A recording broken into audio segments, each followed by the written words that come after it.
Est-ce que tu peux aller aux toilettes? Tu peux pas attendre un quart d'heure, 20 minutes, s'il te plaît? Oui, merci. C'est parti. Première question. En quelle année Christophe Colomb a-t-il découvert l'Amérique?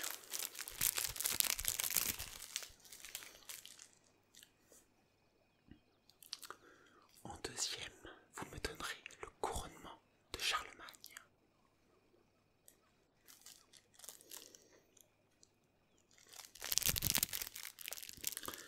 Puis les dates de règne de Louis XIV.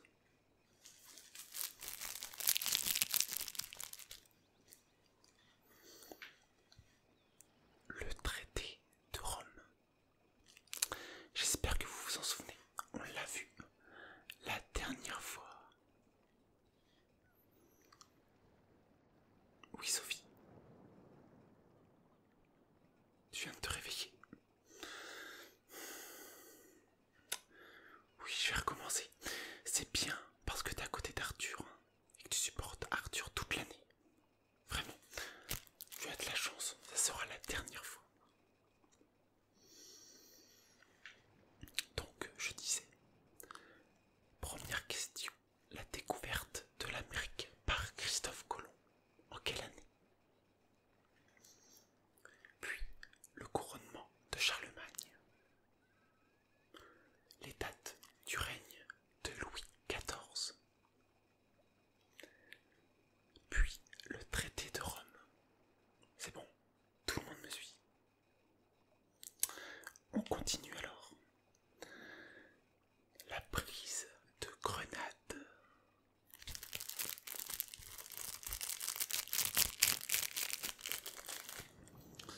Le plan Marshall.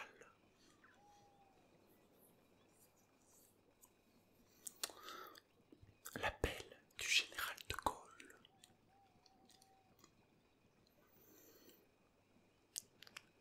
Les dates de la Troisième République. La prise de la Bastille.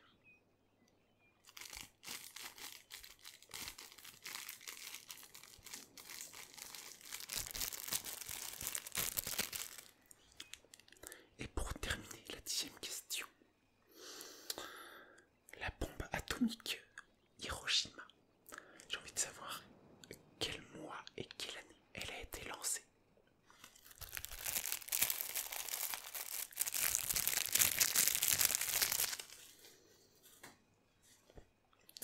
Voilà, c'est terminé. Restez assis. L'interro est terminé. Le cours d'aujourd'hui va porter sur un très grand personnage, Monsieur Georges Clemenceau. Quelqu'un sait qui c'est?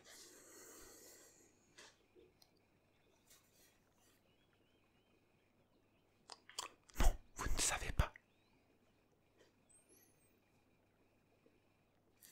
Ça tombe bien, on va voir ça aujourd'hui ensemble.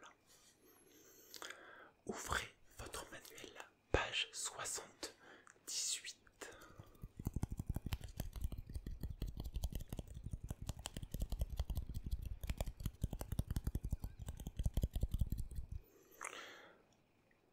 Alors, qui est ce Georges Clemenceau?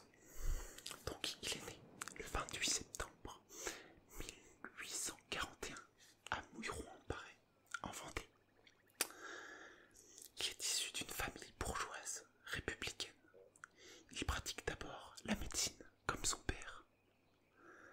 Associé à la proclamation de la République en 1870, il s'engage pleinement dans la vie politique lorsqu'il est élu député de Seine en 1876 et qu'il prend la tête des radicaux de gauche.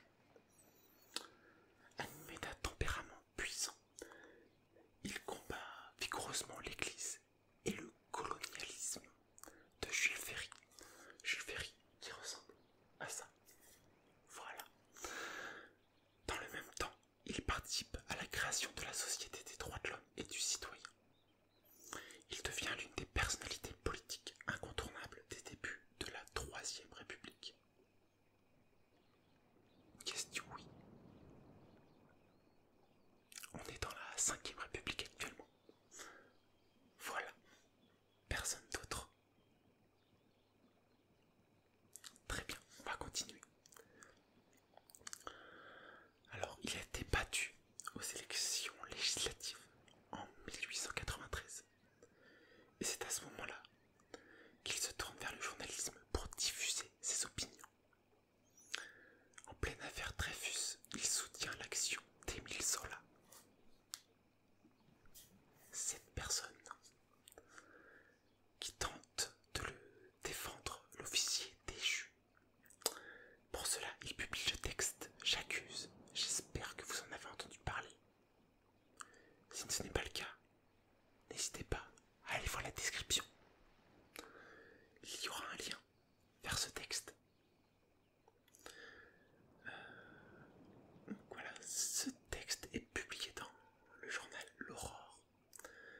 Cet épisode marquant de la Troisième République le conduit à revenir sur la scène politique.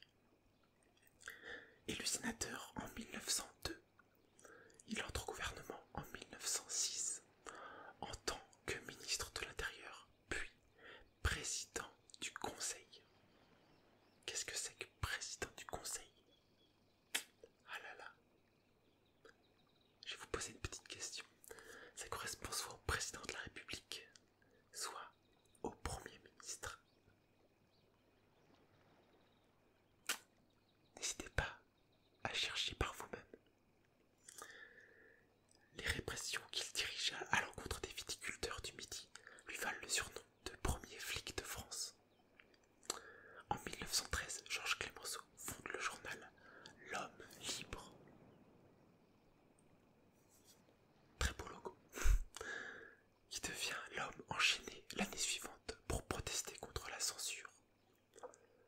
Alors que la Première Guerre mondiale est engagée, il continue d'être à l'écart du pouvoir. Il parvient néanmoins à s'exprimer par l'intermédiaire de la commission sénatoriale de l'armée pour condamner le défaitisme. Notre but est de vaincre. Pour l'atteindre, il faut le courage de choisir la voie du devoir et d'aller tout droit devant soi. Taisez-vous s'il vous plaît.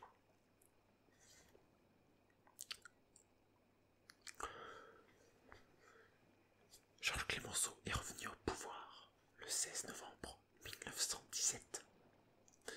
Âgé de 76 ans, il est appelé au gouvernement par le président de la République, Raymond Poincaré. À la tête d'un cabinet de guerre, il prend soin de ne pas mêler l'état-major à la gestion des affaires civiles qu'il se réserve.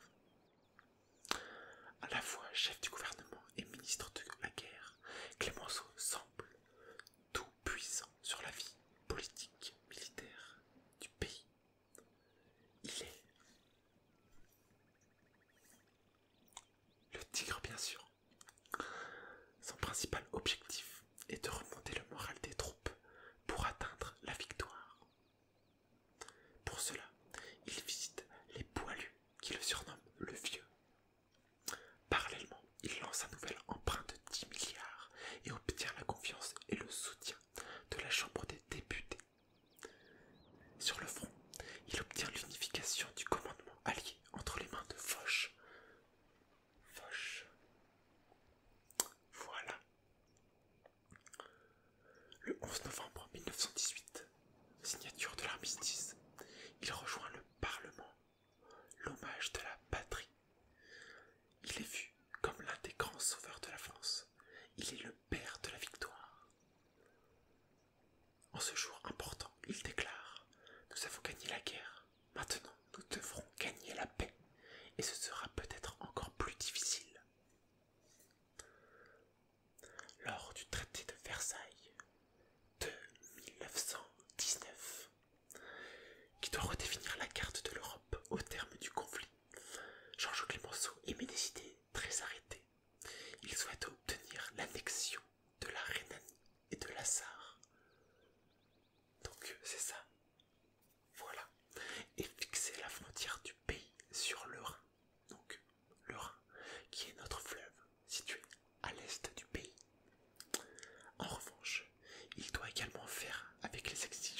des États-Unis et de la Grande-Bretagne. Finalement, Clémenceau déçoit car il ne parvient pas à obtenir les annexions qu'il désirait. Il impose néanmoins des conditions humiliantes à l'Allemagne qui feront naître un désir de revanche bientôt exacerbé par la propagande nazie. Ah là là, les nazis. On verra peut-être ça à une prochaine leçon, d'ailleurs. En politique intérieure, ils tentent de gagner une nouvelle popularité en faisant voter la loi sur la journée de 8 heures. Et voilà, on travaille un peu moins maintenant, c'est grâce à lui. Le 18 janvier, pardon, 1920, il présente la démission de son cabinet. Les chambres, qui préfèrent Deschanel, lui ferment les portes de la présidence de la République. Il se retire de la vie politique et meurt le 24 novembre 1929 à Paris.